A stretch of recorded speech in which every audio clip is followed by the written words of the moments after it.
With the best brand of football in Idaho, this is the 8-Man Prepcast on IdahoSports.com. That's right. Welcome in another edition of the Idaho 8-Man Prepcast on IdahoSports.com, where we break down the 8-man game week in, week out, talking about the sport everybody loves, Idaho 8-man football. My name is Brandon Bainey. We are joined, as always, by the coach, Lane Kirkland. Coach, what's up? Hey, doing well. Thank you. Good to see you. A man of few words and now a man of many words. Giving it Tyreek Stein right now. Yeah. Yeah, that's right.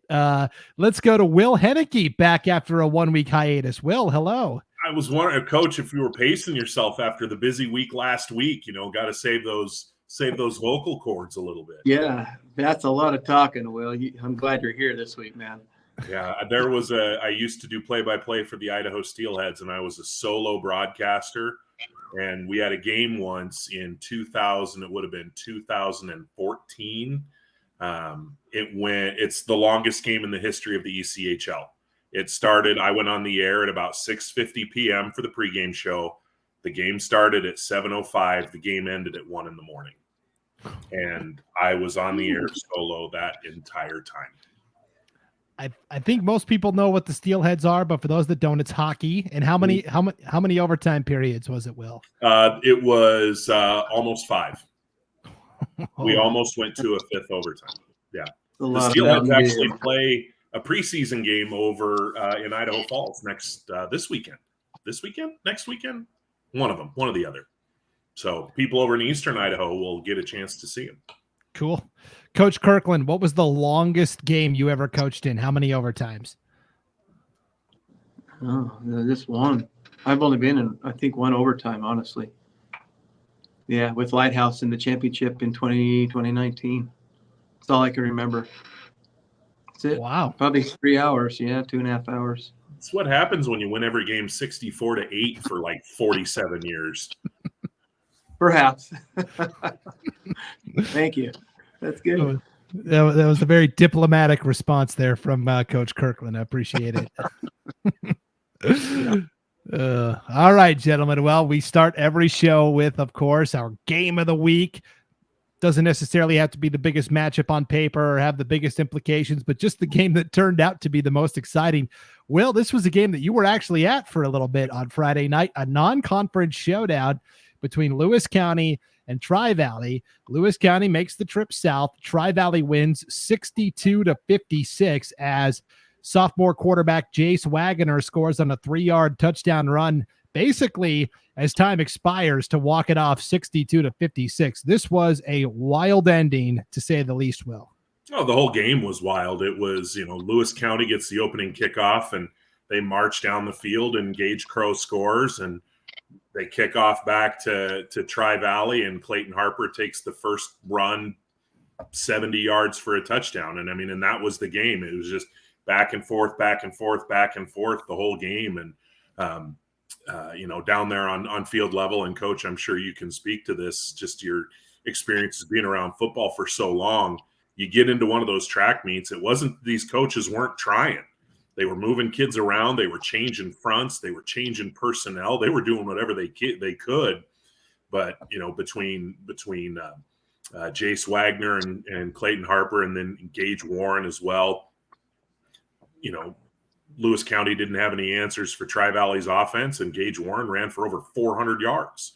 And so they obviously couldn't stop him. And then you get down to the end there where Lewis County thought they had a stop inside the 5 and thought the clock was going to run out. There was some confusion that allowed Tri-Valley to run another play, and they took advantage and they punched it in and they got the win.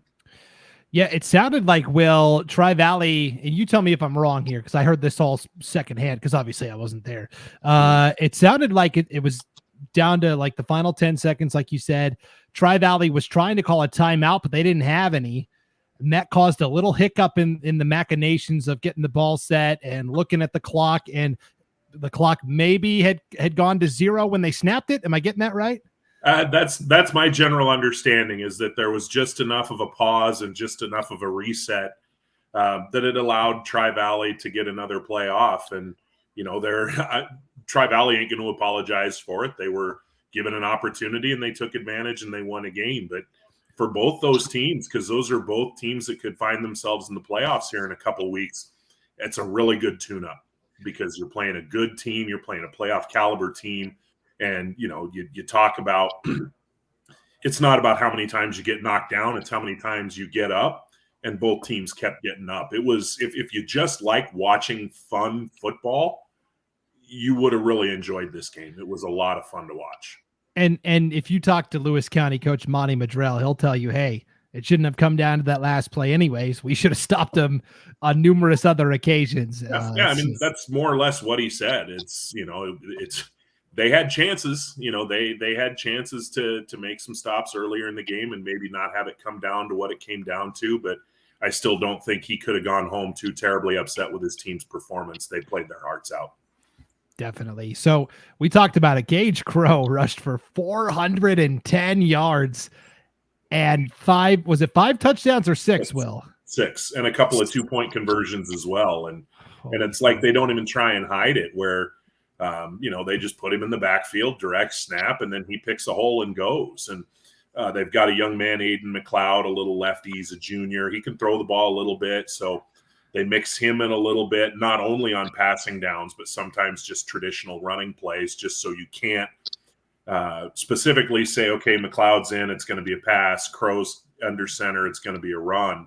But they do a nice job with their personnel. And I was also really impressed with Jace Wagner, the young man for Tri-Valley, their quarterback, and Clayton Harper, 100-meter state champ. And you saw why very early in that game. Tri-Valley's got some speed. They're going to be a tough out. If they qualify for the playoffs, they're going to be a tough out. So, Coach Kirkland, my question to you is, what's more frustrating, having a team like Tri-Valley that's got 3 or 4 different guys that can beat you and you're not sure, or having one dude in Gage Crow, he's getting the rock and you still can't stop him? What's more frustrating?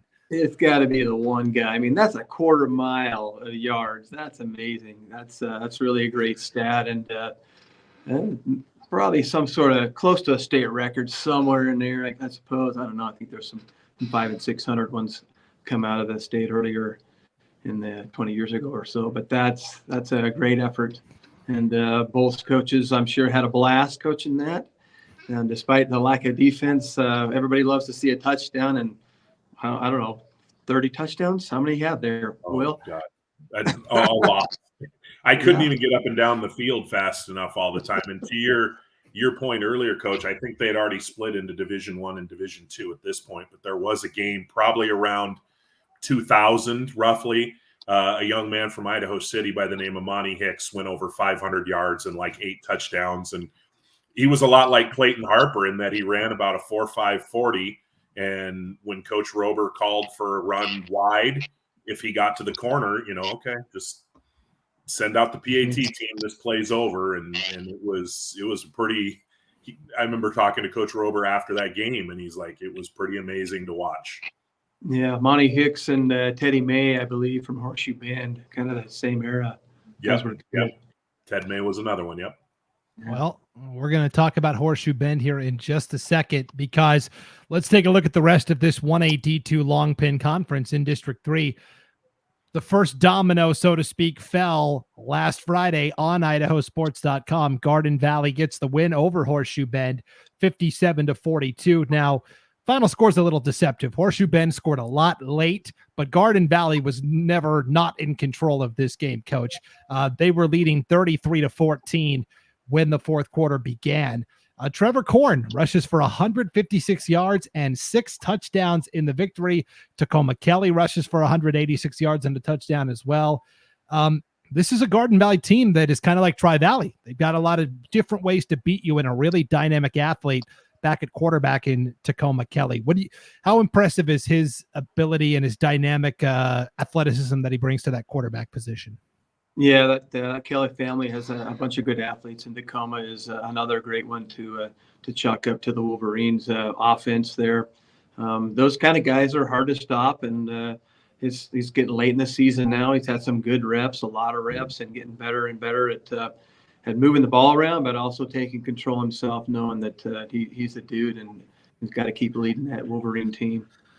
So Korn not only scores 6 touchdowns on offense, he racks up 18 tackles and a sack on defense, which is just mind-boggling to me that you would get that many tackles in a contest. But Will, now we pivot to second week in a row. Garden Valley is going to be on IdahoSports.com. We should have just told Logan Green to stay in Garden Valley for the week and just set up shop there.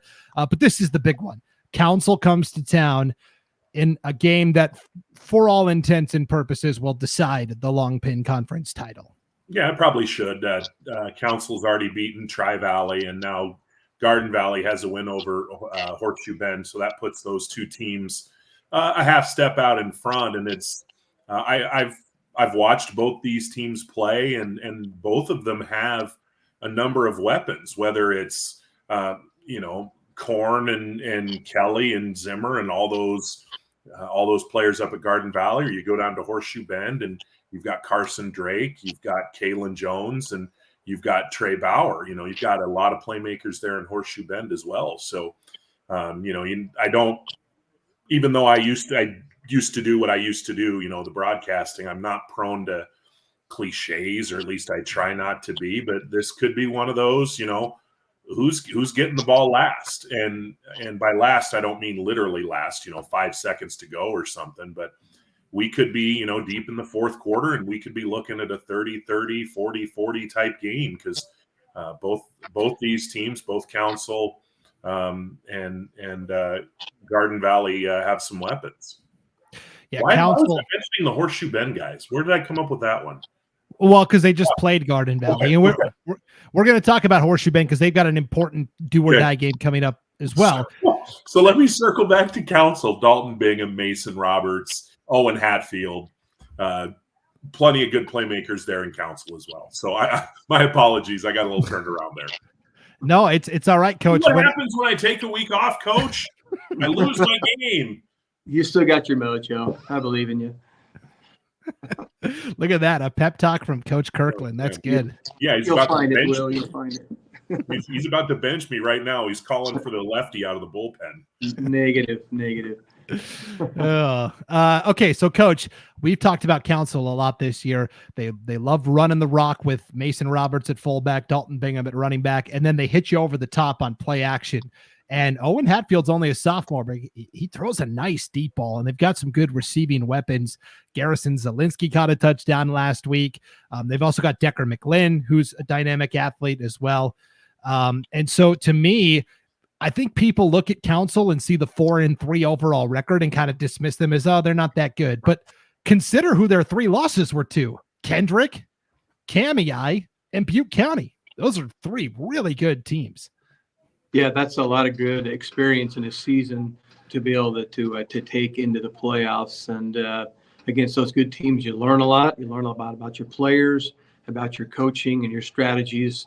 And I think you can really clean a lot of things up from a loss that'll really help you prepare for that next bracket that you could be in. And those play action plays, those things over the top, they've called at the right time, which they have experience in now from those other games, are going to come into play and perhaps be a great benefit to them. Yeah, I think the key is going to be, can the Garden Valley pass rush, Trustin Brown and Trevor Korn, can they get home before they can complete those long balls? That'll be interesting. I'm going with Council in this game, Coach. What's your gut tell you here? I think Council's going to get her done as well. Will? I'm going to take Mullins St. Regis. Took you a second there. I've already completely screwed up this game, so why not screw up my prediction as well? Now I'm liking Garden Valley, but like I say, I think it's going to be tight. And I do think, Brandon, what you said is exactly the key. That Garden Valley front, can they basically take the play action part out of those play action deep shots? Can they make it into some get them behind the chains a little bit, where they're having to just kind of drop back and throw a little bit and minimize the effect of Roberts and Bingham in the backfield? And if they can, I think they got a pretty good chance. Yeah, it'll be interesting to see, and you can watch it Friday afternoon, 3:30 kickoff from Garden Valley on IdahoSports.com. Now, on the flip side in the long pin, We also have Horseshoe Bend and Tri-Valley meeting up in a game that essentially is going to be a knockout game. I mean, Tri-Valley could lose and still maneuver their way in. It would be very difficult. But basically, to me, this is an elimination game. The winner of this matchup will get that third playoff slot. And my question here, Coach, is can anybody get a stop defensively? Both these teams have been in a lot of shootouts this year, and it may come down to, can somebody get a stop on defense? Ooh, that's a great question with the scores that we're looking at here recently. It will likely come down to that. It could come down to turnovers as well. If they're still moving the ball well, maybe something will happen that direction that will benefit the other team. So let it play out. It's going to be interesting. I'm still leaning Horseshoe Bend in this one. I know Tri-Valley's been playing very well this year, Will, but what do you think in this matchup? Well, we talked early in the year. There were a lot of people when we were doing the previews, and they were kind of we were asking coaches, what do you think? What is your feeling? And there were a lot of people that were thinking Horseshoe Bend in that 3 or 4. And I remember saying very early on one of these podcasts, if Horseshoe Bend's your 4th place team, you've got a pretty good league. And I think that that's exactly what's playing out. Even Cascade has been, they've done some good things this year. Salmon River's done some good things this year. It's a tough league. And it's one of those things where that whichever team winds up in 4th, I don't think there's going to be – sure, you can be disappointed that you didn't make the playoffs or whatever, but whichever team ends up in that spot is a good football team. And whichever team winds up in that 3 hole, depending on how those brackets align and those matchups align, whether it's Horseshoe Bend, whether it's Tri-Valley, they're going to have a chance to make some noise. 3rd place from District 3 travels to 2nd place from District 1. So we could see, and that's exactly where we're going to pivot to now, because we talked about this great Tri-Valley Lewis County matchup. Lewis County doesn't have much time to dwell on this loss because they've got to turn around now, Will, and play their most important game of the year. They've got Deary coming to Craigmont on Friday night in a game that more than likely is going to decide that 2nd and final playoff berth from District 2. Yeah, and Deary's done a nice job this year, bounced back after a tough year last year, albeit so I don't want to call it a little bit of fake news, if you will, a term that's been popularized over the last 5 years, but Deary was in a lot of games last year. They just couldn't find a way to close them out. And this year they've done a better job closing them out. And, Tucker Ashmead and his teammates there and Coach Olson, they've done a nice job putting themselves in position where they control their own destiny here. And it's not going to be easy because they're going to have to shut down Gage Crow. They're going to have to do what nobody really has been able to do this year. Here's a young man that's 1,500 yards and 18 touchdowns in 6 games. They're going to have to find a way to control him. And if they can, I like the Mustangs' chances, but I also, 42 in those Lewis County jerseys, as long as 42 is back there taking snaps, they got a puncher's chance for sure. So these teams met last year in basically the same scenario. It came at the conference opener. We didn't know it at the time, but the game decided the 2nd playoff spot. Lewis County won in a very un-Lewis County-like final of 18-14, which, I was like, okay, a defensive battle, let's do it. But 2 years ago, Coach Kirkland, Lewis County was in the same position. They were playing Timberline, basically knowing that, hey, if we win, we go to the playoffs. If we don't, we lose. They scored 66 points. Problem is they gave up 78. And Coach Monty Madrell to the Lewiston Tribune had a great quote. He said, hey, Timberline was hotter than the surface of the sun. And what are you going to do? Yeah. And I think as they're scoring those points, those great players are going to continue to make those great plays and keep that kind of score rolling until somebody actually stops them. And that's the key to hit into those final games. Yeah, both teams have been in battle tested this year. Both teams have been in tight games. Deary has pulled out a couple of tight wins this year. So this to me is a flip, but I'll go with Lewis County only because they did it last year, but it wouldn't surprise me if either team won this matchup. That's going to be a really fun game to keep an eye on up north this Friday.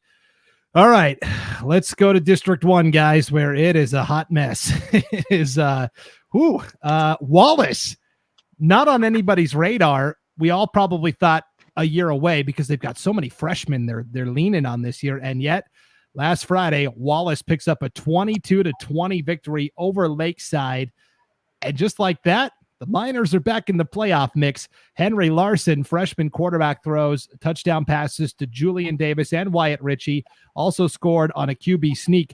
Will, this was an interesting game where Lakeside scored to bring it to 22-20. This was late. They went for the onside kick and recovered, but then Wallace forces a turnover on downs and runs out the clock from there. So now all of a sudden, this league has been thrown into chaos. Yeah, they had that. Lakeside had that really, really strong showing that I believe you were at against Clark Fork a couple weeks ago. And now a couple of what I'm sure they would consider not typical performances in a row has put them in a bit of a tough spot here. I still like that group. I still like that team, but a lot of credit to Jared Young, the head coach at Wallace. He knew he had a young team. He knew he had some kids that were going to need to maybe punch above their weight class a little bit for this team to compete because they are young and they are inexperienced at the varsity level. But what are they doing? They're doing it. You know, they've put themselves in a position to be there. And when they went a couple years ago as the 12 seed and they had to play, I believe it was Oakley in the first round in Salmon River, they really, and they would say we didn't really have a whole lot of business being there, but it was a good experience for us. Some of those older kids were probably on the field that day, and now they can carry that experience forward now to help the younger kids transition and maybe get some good stuff going in Wallace. So here's how it looks. Mullen St. Regis is 4-0. Lakeside is 2-2. Clark Fork and Wallace are each 1-3. Clark Fork has beaten Wallace. They still have to play Wallace on Friday night.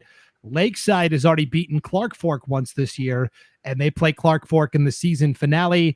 Mullen St. Regis has beaten everybody. So how does everybody get to the playoffs? Mullen St. Regis only needs to win one of its final two games. They're at home for both of them. Lakeside this Friday, and then Wallace the following Friday. They only need to win once, and they're in.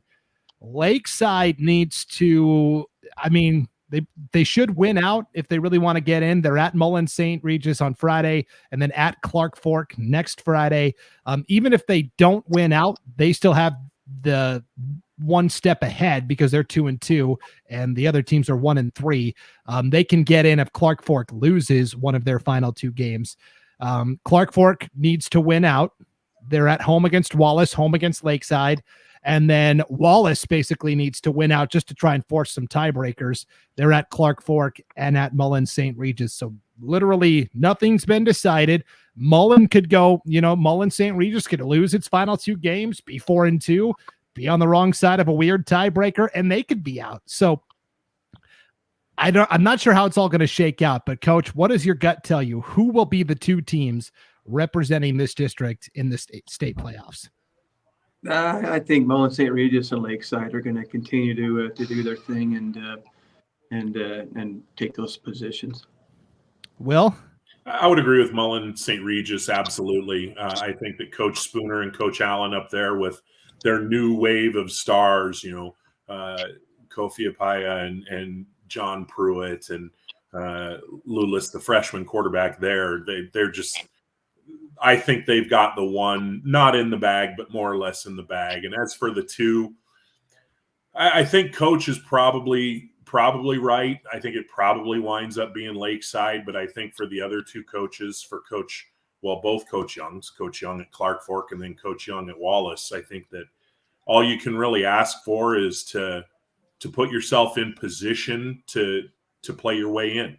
And both of them are in position to play their way in. So now you put it on your coaches to come up with a good game plan, and you put it on the kids to execute those game plans, and you let the chips fall where they may. I agree with Mullen St. Regis. I really want to take Clark Fork because they've played so tough this year. They've lost to Mullen St. Regis twice in two very close games. But the style they run, where they run that clock all the way down and really take the air out of the ball, it forces them to be perfect almost on offense. And if they're not, they can be in trouble, like I saw with my own eyes against Lakeside. And at the same time, I'm not sure I trust Lakeside because they're Jekyll and Hyde. They look great sometimes, and sometimes you're like, boy, what happened? I guess I'll go with Lakeside as well, but I don't feel great about it. The crazy thing is that whoever takes first place gets home field advantage throughout the playoffs. Whoever takes second place gets a home playoff game against probably Tri-Valley or Horseshoe Bend. So I don't know. That's going to be interesting to see how it all shakes out, to be sure. And we are planning on trying to cover one of those 8-man games. We haven't officially nailed it down next week, depending on playoff scenarios and all that good stuff up north. And you're up that way now, Brandon. I mean, Wallace in early November, Coach, I don't know if you ever had to make that road trip all the way up past Moscow and play in a Mullen or play in a Clark Fork or play in a Wallace, that you can run into some just muddy, sloppy, messy conditions that really, if you're a Clark Fork or if you're a Lakeside and you think you might be a little bit outmatched athletically, the conditions can equalize a lot just based on the weather up there in the early parts of November. Right. Never had to make a run up there at that particular time of the year. But definitely mud and slush and water can level the playing field and help you out. Yeah, I was at that playoff game last year where Garden Valley played Mullen St. Regis, and the field was just a sopping mess. You've got to walk across the field to get to the crow's nest to set up for the broadcast. My socks were soaking wet from walking across that field. It was not good. Cold day for sure. All right, let's go to where things are a little simpler. There's not as much math involved, which is great for me. Let's go to District 4, where I don't know. It looks like a pretty clear line's been drawn. Top 3, bottom 3. Camas County beats Shoshone 63-0. Hagerman beats Castleford 44-0. Dietrich beats Hanson 52-0. So that is a combined score of 159-0, Coach. I think it's pretty clear. Top 3, bottom 3, right? It looks like it. Yeah, I think those three have secured those positions, and they're looking good and strong. I guess the one I was most surprised by, Will, was Hagerman and Castleford. Not that we say this all the time. Not that Hagerman won, but the margin by which they won, and for Castleford to not even crack the end zone kind of surprised me a little bit. And didn't even crack 100 yards in total offense. All three of these games, it's not just the zero. It's the fact that the winning team's defenses really set the tone in all three games. Shoshone, Hanson, Castleford all held under 100 total yards. And I mean, it sounds very trite to say this, but you're not going to win many games when you're only getting 70, 80 yards of offense. And that's a credit to all three teams' defenses that they were able to really tighten things down and do the job. Because had a couple of those results gone differently, had Castleford won, had Hanson won, what we just talked through with District 1, we would have talked through that here in District 4 3 times as much, just because the situations would have been that much more crazy. But now it's we got a pretty good grasp on who the three teams will be. It's just a matter of which team is in which spot. Yeah, and something crazy could still happen, especially with Camas County playing Castleford this Friday. Maybe Coach Lowry pulls the old rabbit out of the hat here and really muddies things up. But yeah, I agree with you guys. I think there's a clear top 3 here. For Castleford, it's pretty simple. You got to win out, and it starts with the mushers. You get the big dogs coming to town, and good luck. And then the last game of the year for Camas County is also going to be very interesting, Coach, where Dietrich will play the mushers. And if Dietrich can get the win, you're looking at a possible 3-way tie at the top of the conference between Camas, Hagerman, and Dietrich. They will have all beaten each other. Which coach was it that asked you to break out the old Sawtooth Conference Constitution? It was Coach Wright from Hanson suggested that. So we'll see if they've altered that, or they go with the coin toss or a playoff up the top there. But we've seen that at the top before, and we've also seen in that Sawtooth Conference a tie for 4th place many, many times, where there was a playoff on a Monday and you go watch that, and then one plays 4. Yeah, you never know how it's going to end up in there, but Camas is looking strong right now, and Hagerman has established himself. So congratulations to both those teams. Yeah, and I think Dietrich had some bumps in the road early, but I think Coach Estelle has gotten things figured out there at Dietrich. I'm really intrigued to see how they do against Camas County in 2 weeks. And you might be thinking, well, a three-way tie, they all get to the playoffs. Who cares? Well, first of all, the conference champion gets a first-round bye. Or actually, let me double check. Yeah, they get a first-round bye. And then second place and third place both have to actually third place hits the road, second place gets a home playoff game. So there is some importance there, Coach, between getting a home game and a road game in the playoffs. Yeah, you definitely want to win out and be able to host that in your home field, and that kind of gives you a little edge, a little advantage perhaps to get things started in the bracket. But anything can happen this late in the season, but Camas is looking pretty good. Yeah, let me ask you this, because we've seen it in baseball where, and we're all baseball fans here, all of the baseball teams that got byes during the opening round of the playoffs have all lost, and maybe Atlanta changes that, but They're so losing right now. There's this talk of, boy, the bye is really bad. You get rusty and you don't get a chance to get reps. And where do you fall on that as a coach? Did you like having that bye, or did you not mind playing right away in the opening round of the playoffs? We did not like a bye. We wanted to play straight through. We tried to create the bracket that way. So we were just playing all the way straight through, and your engine never has doesn't have a chance to rest or think it's off for a week.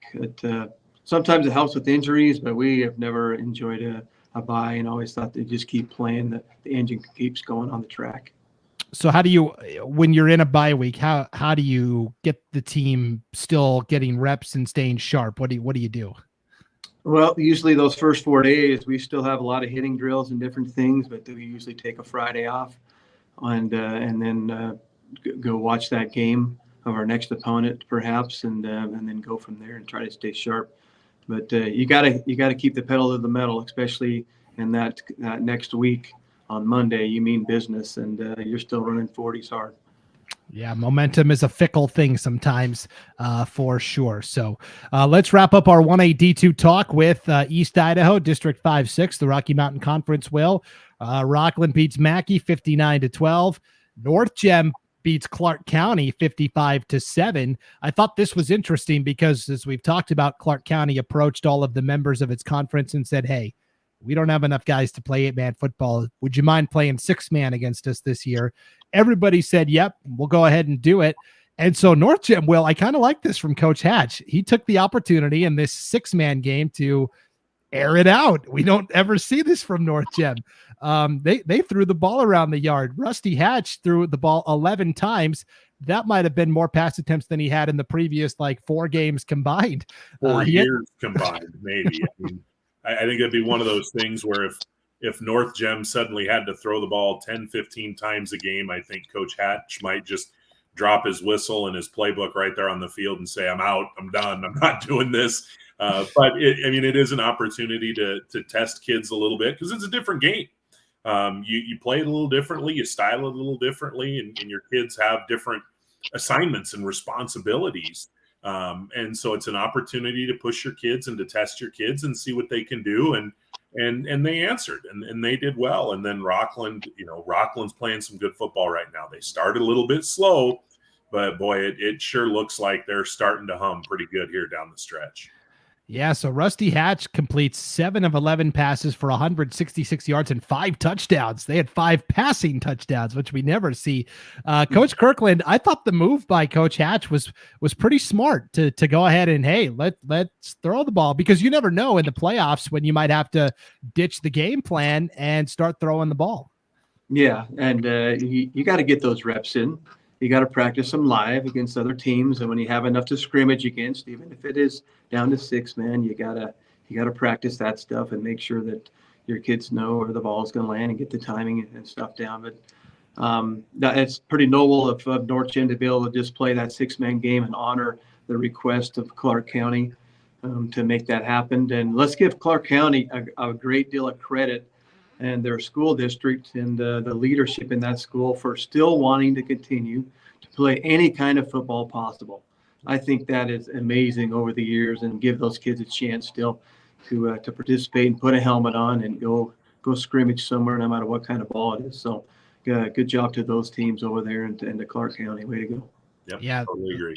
Those are good folks up there in Du Bois, and they so badly want to play football. And so I'm glad they're still able to. And so now it comes down to, we still think it's Rockland and North Gem next week for the conference title. But wait, Will, here's Water Springs still kind of hanging around the periphery. I'll admit they're a younger team this year. We don't know a lot about Water Springs. We know they've got a pretty good coach in Shane Reamer, and Water Springs finishes with North Gem and Mackey. Now, if they can knock off North Gem and take care of Mackey, and assuming North Gem loses to Rockland, the Warriors get that second playoff spot. Yeah, they've put themselves in a position where it's in their hands, and then that's all you can ask for. And they've had to, or maybe we're the ones that have had to recalibrate a little bit, because we're just not saying, Drew Plocker over and over and over again like we did last year when we talked about Water Springs. But they've got a chance to go out there and snap up the helmets and prove that they belong. Yeah, this is a very young team, as we said, for Water Springs. They have 4 seniors this year, actually 5 seniors, but they also have a lot of sophomores that they're leaning on. They're 3-3. They've got wins over Clark County. They beat Hanson in the season opener 50-22, and we think Hanson's a pretty good team. And then they beat St. Joseph, a private school from Ogden, Utah. So I don't know. It'll be very interesting to see. And even more crazy is if Water Springs beats North Gem and then Mackey beats Water Springs and North Gem loses to Rockland, then you've got this 3-way tie for that second and final playoff spot between North Gem, Mackey, and Water Springs, as they've all beaten each other. And I guess that's really what we want, Coach, at the end of the year, is a reason for teams to still fight hard and compete. You bet. Yeah, and they'll be maybe requesting that Sawtooth Conference Constitution to see how to break that tie, right? Yep. It's noble, let me tell you. Oh, yeah, the competition, you want to give your very best and have your school opportunity to represent, and the battle will begin. Yeah, selfishly, I just want the straightforward path. So when I do my bracketology posts on IdahoSports.com, I don't have to dig into the math too much. But the fan in me wants to see the chaos too. So good luck to everybody at the 1A D2 level who's competing this weekend. All right, let's go to 1A D1, where the conversation has to start in District 4. We had some very eye-opening performances. Let's start with Murtaugh. They come out and beat Raft River 72-36.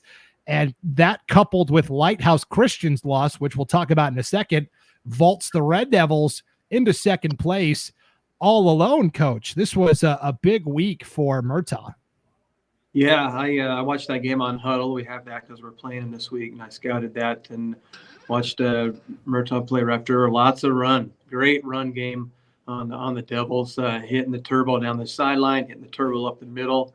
A lot of that beautiful T formation that I love so much was put into action, and Jensen had those guys moving down the field. And that's a lot of good points coming into this next week. Yeah, 3 different backs rushed for over 100 yards for Murtaugh. Junior Benitez, 154 and 2 touchdowns. Eli Merrick, 145 and 3 TDs. And then Brody Funk had 119 yards and a score. And then Sawyer Young rushed for 50 yards. He's the quarterback, and he had 2 touchdowns as well. Coach, tell me a little bit about Coach Todd Jensen. I got to interact with him for the first time last year during Murtaugh's playoff game with Lighthouse Christian. It's a game they ultimately lost by 1 score. But throughout the course of the game, he seemed pretty calm, cool, and collected, even though Murtaugh was not in great positions at times in that ball game. He seems pretty collected on the sideline. He's a blast to coach against. He's got a great attitude and always joking. I think that sense of humor probably was keeping him calm there on the sideline as things played out there.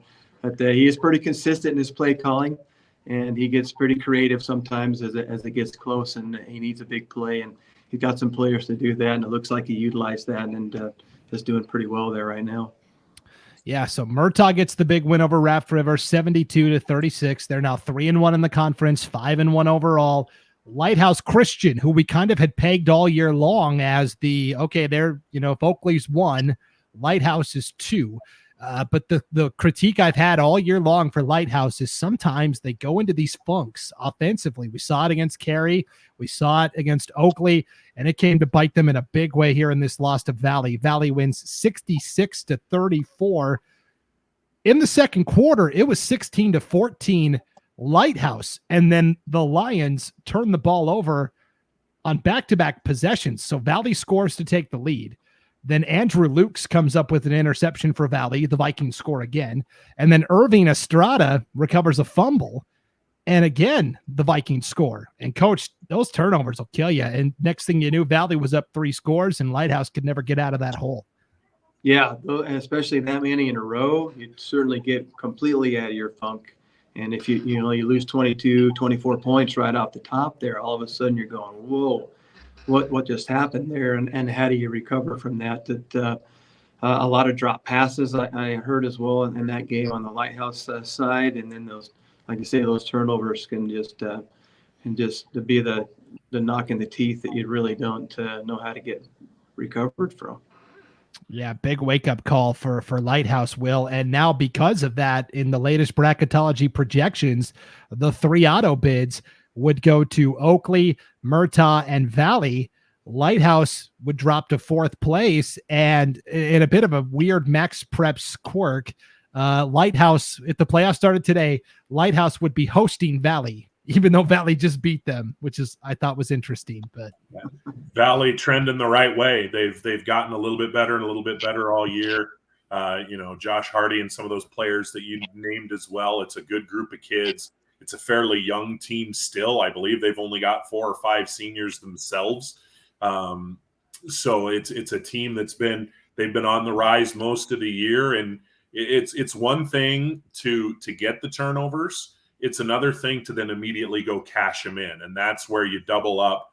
That's the gut punch followed by the big roundhouse punch to the chin when you can do it like that, where you force the turnover and then immediately power it in. So, Valley, I think that this speaks extremely highly of Valley. The thing that you talk about teams that don't have long to celebrate, they're playing Oakley this week, and then they play Notice next week. So you can sit there and say, yay, we're in 3rd place now. Well, now you got to go take on the number 1 team in the state, where if you lose, you might be right back on the outside of that bubble looking in again. So, that Vikings group, they've got their work cut out for them. But like I say, they've been continuing to get better and better as the year has gone on. And they just passed a big test with Lighthouse Christian. And now you get an even bigger test going up against Oakley. Yeah, and you figure Oakley, even if they dropped this game to Valley, Oakley's 4-0 in the conference. Murtaugh's 3-1. Valley is 3-2. Lighthouse now 2-2. You figure even if Oakley stubs their toe against Valley, they finish with Glens Ferry and would probably be able to take care of business. So Oakley really only has to win on Friday, and they've pretty much got it locked up. And then, speaking of Notice, you mentioned Valley wraps up the season with Notice. It's been a while since we've had a nomination for our all-name team here on the Idaho 8-Man Prepcast, but we did get one, a player from the Notice Pirates. I wanted to get your guys' opinion on it. Rocky Sauce. His name is Rocky Sauce. What do you think? I do remember that name from last year, and you bet. I vote yes. Will? I'll tell you a little story here. I live 5 miles from Notice, and I was doing one of the playoff games in Notice last year, and I believe it was with Lucas Gebhardt. And I said to him before the game, I'm like, if this kid gets in, I saw his name on the list, and he was number 41 or something like that. And I said, if he gets in, I go, you need to queue up the University of Tennessee fight song and play Rocky Top. And then we're going to sing along with it, but instead of Rocky Top, we're just going to say Rocky Sauce. And we're going to do the whole fight song except Rocky Sauce instead of and the kid never got in the game, which kind of ruined our plans. But so, yeah, I've been aware of his name for a while, and I would vote yes on that one as well.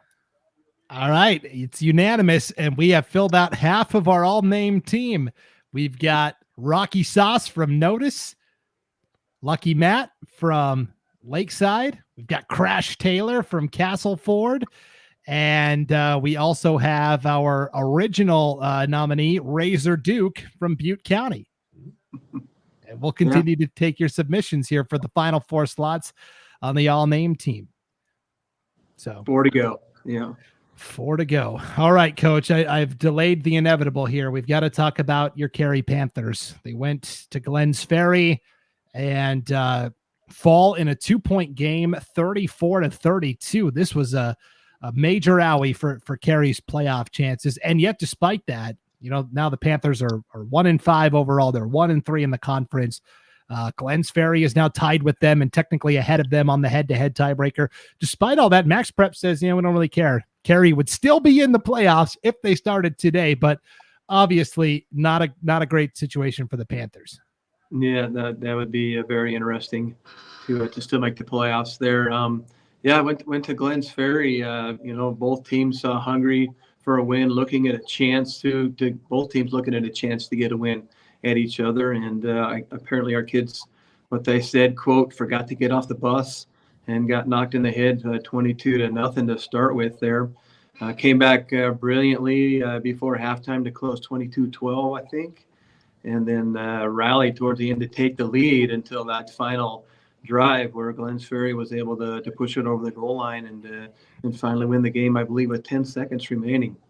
But I watched that game on Huddle as well that very Saturday morning. I felt bad for our Cary crew, but congratulations to Glens Ferry. I was very impressed with the play calling and with the quarterback play. Great execution. Guys were open. Guys caught the ball. He got there. He got the yards they needed, and it got the victory for the Pilots. So. Yeah, Landon Stewart, quarterback, threw for 271 yards, 2 touchdowns. Aaron DeLeon catches 6 balls for 155 yards and a score. Landon Mills caught the other touchdown, and he had 75 yards receiving. Josiah Valencia scores 2 touchdowns on the ground. Coach, you tell me if I'm off base here because I just kind of look from afar, but it seems to me Cary starts slow. They play really well in the second half, but it seems like a number of times this year the Panthers have just kind of started slow out of the gates. They have, yeah. We've had multiple 3-and-outs to start the games, and that can hurt you. That takes some confidence away. The defense is compensated from time to time, but it did not in that Glens Ferry game. But I think it's just a matter of someone saying, like a Stockton Sears a few weeks ago, let's go. It's time to get going here. And I imagine our senior said something there to get everybody going and did their best to rally, but fell there in the end. Yeah, so now, Will, as we take a look at the Snake River Conference at large, Oakley, Murtaugh, Valley, Lighthouse, I would say, are all kind of safely into the playoffs. Cary, if the playoffs started today, would get that final at large bid, and the first team out, quote unquote, would be Raft River. And they're the team that's in last place right now. They're 1-4 in the league. They're 2-4 overall. They finish up with Butte County and then Cary. And it sure seems like the winner of that Raft River Cary game is probably going to get the last playoff spot. It's kind of setting up that way a little bit. And this is where we've had the conversation before that it'd be nice to know exactly what that mathematical formula is. But it's also nice for the Raft Rivers and the Carys where maybe the wins are not, coming in big bushel barrels to them the way they have in years past. There's still something to play for here. And Coach Evans is going to have that team ready to go. And I mean, I guarantee if we get to the week of that October 20th game, Cary and Raft River, those are 2 teams. I don't think you're going to have to worry about either one of them getting off the bus, Coach. I think they're both going to be ready to go for that one. Yeah, I think there'll be some serious hunger there fighting for that last position there, as both schools have a great amount of tradition and a lot of pride and some great coaches and good players left. I would love to have someone from IdahoSports.com go broadcast that game. I got to look and see if we can pull it off because there's a lot of good games in the Magic Valley that week. The game we're scheduled to cover in the Magic Valley that last week is all the way up at the 4A ranks, Twin Falls at Minico, in a game that'll decide that conference title, which will be a fantastic matchup. But Yeah, I'll look at the schedule. I'll see who's available. Maybe we can do something with that Cary Raft River game. I don't want to get everybody's hopes up, but man, that would be a fun one to go cover for sure. And so as we're talking about Cary and Raft River possibly taking that last playoff spot, Will, that is not what Prairie Pirate fans want to hear up north in the White Pine League, where Prairie won the game they needed to last week. They beat Lapway 54-44.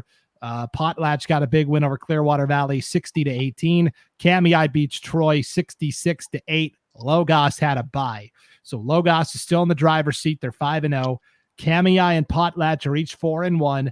Prairie is 3-2. Let's start with the Pirates. They got up big, let Lapway back into the game, and ultimately held off the Wildcats to win by 10.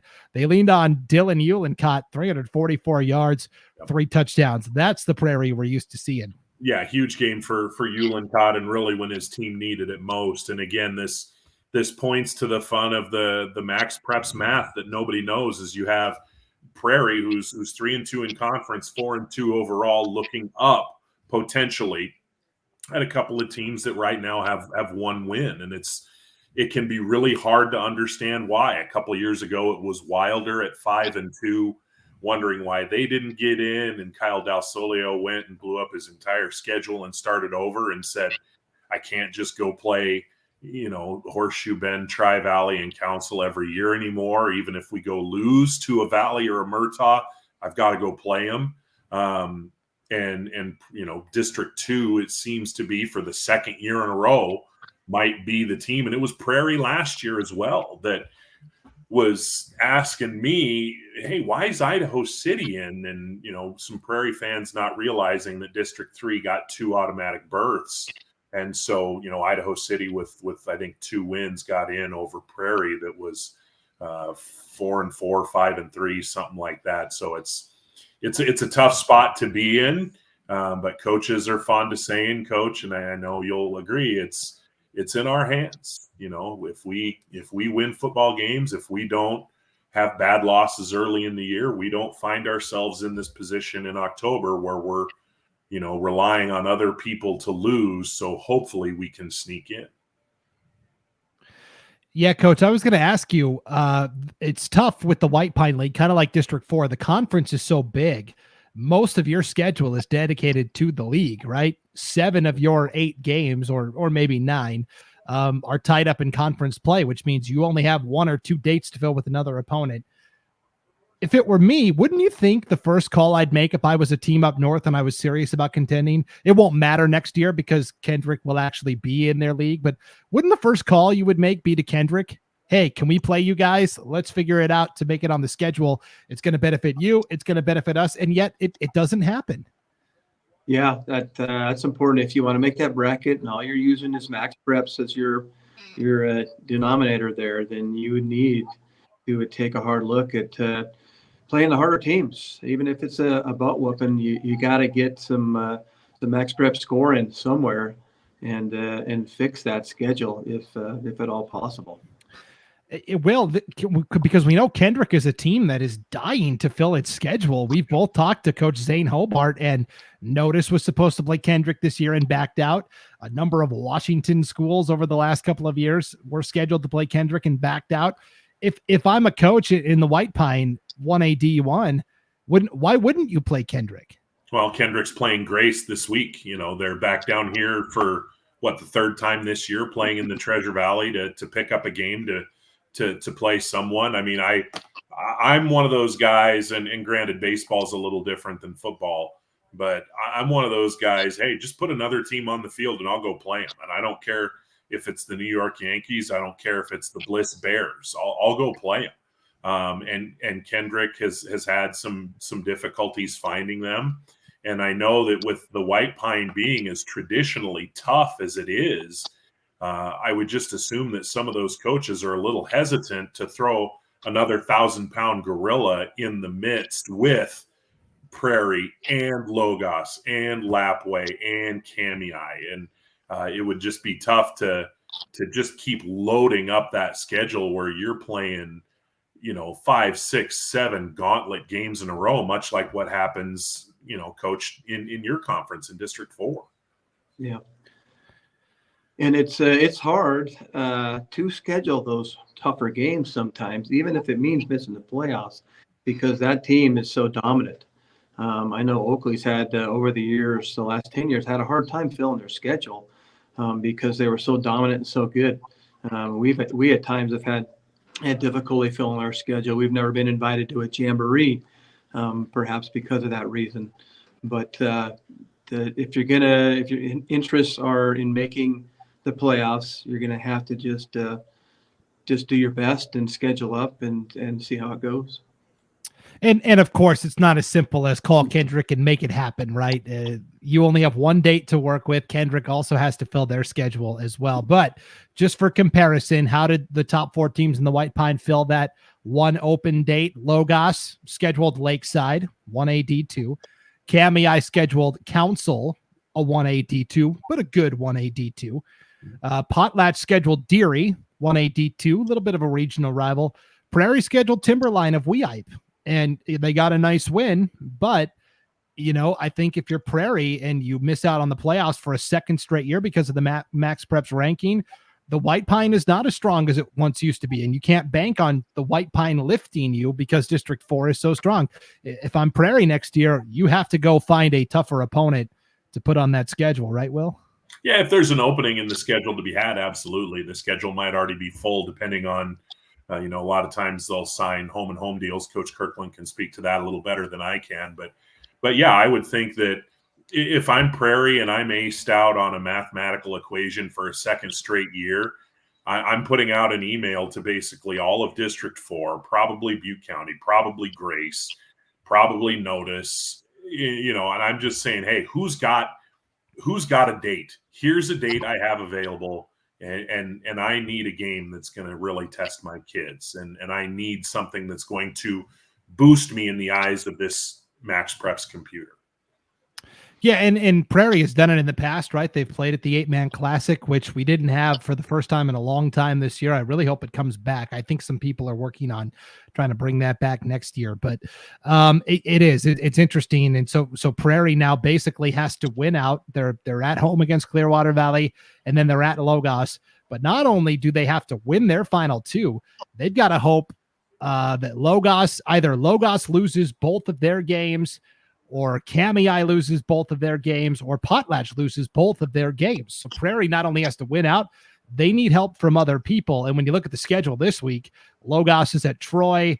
Kamei is hosting Genesee. We talked about Prairie and CB. Potlatch is at Lapway. The only game I see giving anybody any real trouble is possibly Potlatch having to travel to Lapway to play a sneaky Wildcats team. So it's really going to come down to the final week of the season where Prairie plays Logos and Potlatch plays Kamei, but by then, Will, it might be too late. And you're looking at Logos and then the Potlatch Kamei winner taking second, and then the Potlatch Kamei loser taking third.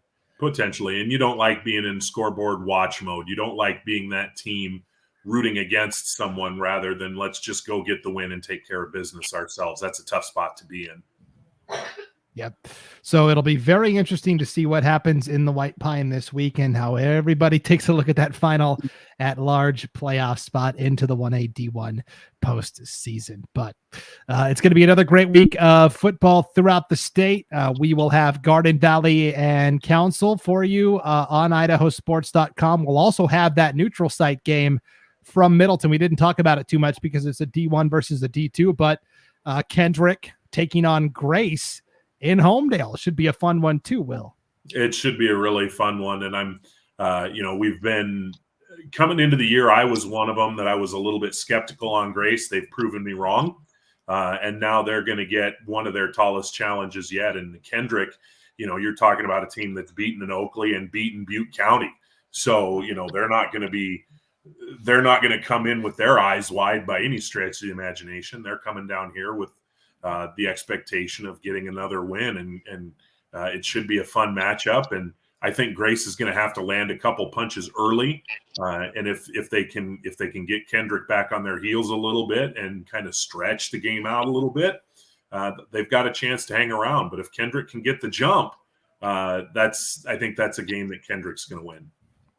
Yeah, it's a little Friday afternoon football for you, Coach Kirkland. Kendrick and Grace playing at 3:00. Council and Garden Valley at 3:30. What time does school get out in Cary? 3:15.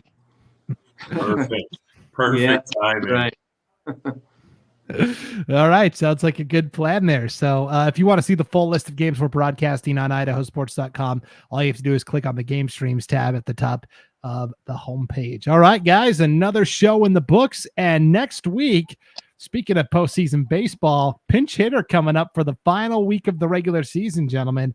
I have another obligation. I'm actually broadcasting a Post Falls high school football game next Thursday night, all the way up at the Big Bad 5A. We don't like to talk about those big 5A schools here on the 8-Man Prepcast. So in my place will be the boss at IdahoSports.com, Paul Kingsbury. Should be a good time, right, Coach? Yeah, it'll be good to chat with Paul. Will, you're going to have to be on your P's and Q's. I'm just hoping he's not going to wear that dumb Mountain Dew hat that he always wears all the time. Oh, gauntlet dropped. Okay, that should be a good time. So I'll have to get like an RC Cola hat or something to wear just to balance him out. What did you say, Coach Kirkland? I'm going to find a Mountain Dew hat just in honor of if he doesn't. Oh. Maybe Pepsi? Pepsi better? There we go. Okay. Coke, Dr. Pepper, something. There was one I remember my dad bought my sister one time as a joke. It was a diet chocolate fudge soda. So if you can find that hat and put that thing on, Coach, you get MVP status for the year. That's probably worth $100 right now. Probably, yes. It sounds like gastrointestinal distress. I don't know. That's yeah, that too. But hey, it's worth it. It's worth it. Yeah. All right. So stay tuned for next week's edition of the Idaho 8-Man Prepcast with, of course, Coach Lane Kirkland and Will Henneke and Paul Kingsbury driving the bus next week. Will they drive it off a cliff? You'll have to tune in and find out. But until then, thank you for listening and watching to the Idaho 8-Man Prepcast. We'll see you next time on IdahoSports.com.